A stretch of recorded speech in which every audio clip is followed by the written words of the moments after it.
When you have a four-door sedan, you don't always know what lies underneath the hood. Could it be a stealth bomber or a Sunday drive? Hey, welcome to this edition of Road Warrior.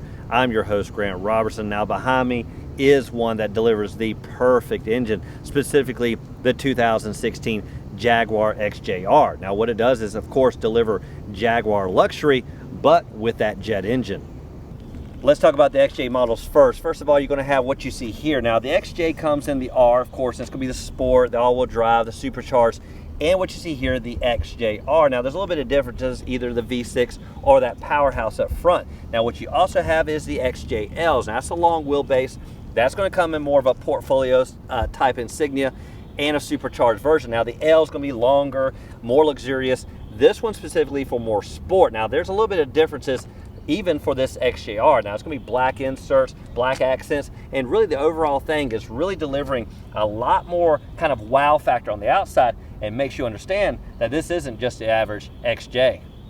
Looking at the four corners, first thing to talk about really is all-wheel drive. Now that is available on some of the XJ models, but not the full powerhouse like you see here. This is specifically rear-wheel drive only. Now looking at the corners, you're going to notice 20-inch wheels wrapped in Pirelli P0 tires. Now the front is 265/35, the back 295/30. Now what's great is there's a lot of grip. Of course we're snug in the ground, and where you're really going to notice that is when you stomp the gas and this bad boy grips and goes. Looking at the profile of the XJ, first thing you'll notice is that this is not a mid-size segment, really creeping way into the full-size sedan market, either with the short wheelbase or the long version. Now by the numbers, this vehicle measured in around about 202 inches, the long wheelbase about 5 inches bigger. Now as for wheelbase, this is going to come in around about 119 inches, really delivering a lot of that interior volume and of course enough room for that engine under the hood. Now as for height, it's going to fall just under 5 feet and just over 6 feet wide. Looking at the guerrilla warfare, well, this is the first thing that people are going to see in their rear view, well, as you go to pass. Now, what you're going to see for the XJR models is right up here. This is the big difference. The black insert, the black lower air intake, and pretty much a lot of chrome is going to kind of set this off. Now, what's great is these black accents are really matched around the vehicle, really around the windows, giving it almost a 360 kind of wrap. This really setting this XJR off. Swinging around the side of the vehicle, this is where you're going to see the matching black accents right here on the pillars. Really give the impression that this roof is separate from the body itself, because really the only connection is right here with this white front pillar. Now we talk about smart systems on these vehicles, the technologies, and it always starts right here at the door. Really with the key in your pocket, it knows you're here, allowing for quick ingress. All you got to do, put your hand here, pull on the handle, and it unlocks with ease. Now what's even better is when the vehicle is locked, the mirrors are going to tuck in. Now it's going to give you a lot kind of smaller footprint, minimizing the scrapes and dings in parking lots. Now even better, the security reaches all the way down here to the fill-up area. Now this hatch is going to be locked when the vehicle's locked, and it's going to unlock with ease when you get up to it. Now once you pop it open, the only thing that's kind of old school is the old cap. Got to twist it off versus the capless systems we see on a lot of vehicles. Swinging around to the back end of the Jaguar, first thing you'll notice is a nice sweeping back end. A lot of glass and heck, a lot of pizzazz. Most of the time it's an afterthought when it comes to the back end of the vehicle. Now what I like is the stacked rear taillights sweeping up to the back fenders, just kind of mimicking a lot of other luxury vehicles we've come to know. Now what you're going to see is a little built-in spoiler, no contrast here, pretty much white body color all the way around. Now this vehicle has a lot of safety. It didn't have the 360 camera views, but it definitely had the backup camera and 360 like sensors right down to the blind spot awareness, cross traffic awareness when you're backing up, and a lot of safety built in. Now what's even better when it comes to luxury is really kind of preventing the wear and tear on yourself when it comes to lifting the hatch. And the way they do that is simply by pressing this button. That's going to raise the rear trunk lid with ease and give you plenty of access to the trunk area. When you dive into the trunk space a little bit more, first thing you'll notice is really this smallish opening when it comes to access, but a lot of cavern when it comes to tucking things inside. Now the space itself is somewhat average for a vehicle this size, but what I really like are the niches on each side. That's really going to help accommodate maybe like a golf bag. Now what you're going to notice under the cargo floor is an added benefit. What you're going to see here is a full-size spare, well specifically a 19-inch, but it still do the trick. What you'll also notice is the huge oversized battery, not standard on any vehicle. Anytime you have a huge power plant like this under the hood, it doesn't hurt well to pop it and see what is there. Now what you're going to find on this vehicle is a true powerhouse, specifically a supercharged V8. Now it's going to deliver around about 550 horses and 502 foot-pounds of torque. Now it's coupled with an 8-speed automatic transmission. Now what this all means, well, it has a lot of boot, scoot, and boogie. 0 to 60 as tested around about 4.4 seconds. Now what's great with that is, well, it showboats quite well, gets you where you want to go, and, well, does a little tire spinning when you won't.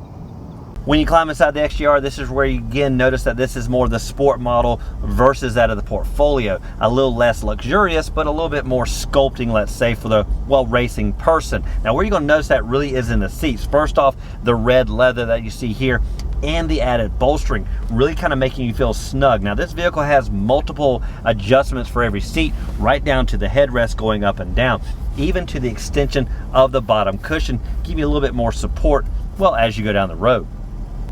If you've seen the evolution of touchscreen systems, well, this is the latest and greatest, specifically the In-Control Touch Pro. Now, what does that mean? Well, it comes with a 60 gig solid state drive. It has next generation Ethernet connection, quad core Intel processor. All that said is basically a nice glorified computer, making this system real easy to use. Now it has the 4-quadrant main system, even has a special area where you can set everything up yourself. Now if you go to the right, you're going to see some other functions, and you have a lot of information. Now that's going to take a little bit of getting used to, but for the most part you're going to stay in that main screen. Now down below you're going to find real simple to use controls. This is your home screen, camera.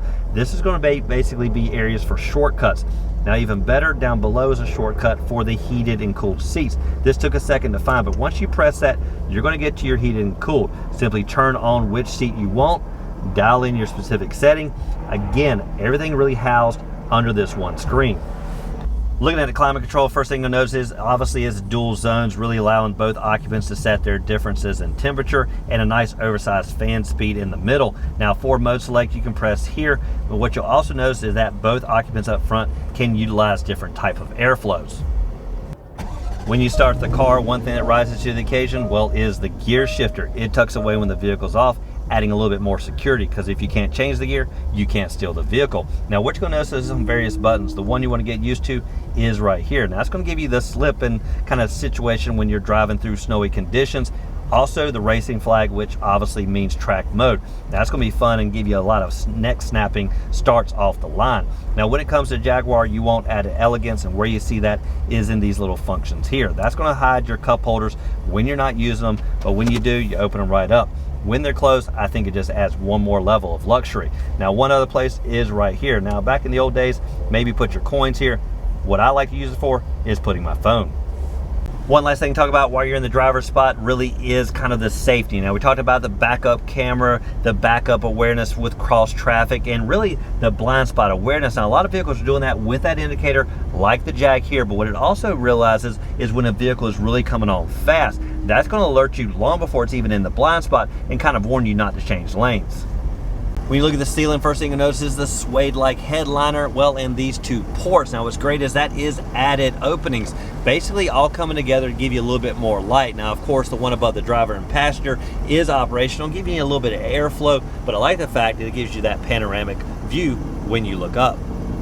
Looking at the back seat, what you're going to notice is individualized attention, really for 3 across, with the middle having kind of a hump, and well, of course that area down there really minimal for the legs. But what I like is the fact that it is nice and sculpted.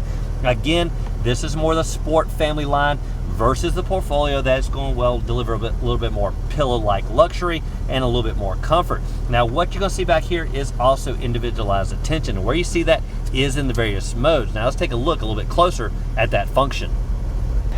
Just because the front drivers are comfortable doesn't mean the backseat riders are. What you're going to see is this nice electronic display here. Now that's going to give you dual zones for the back passengers, just like the front.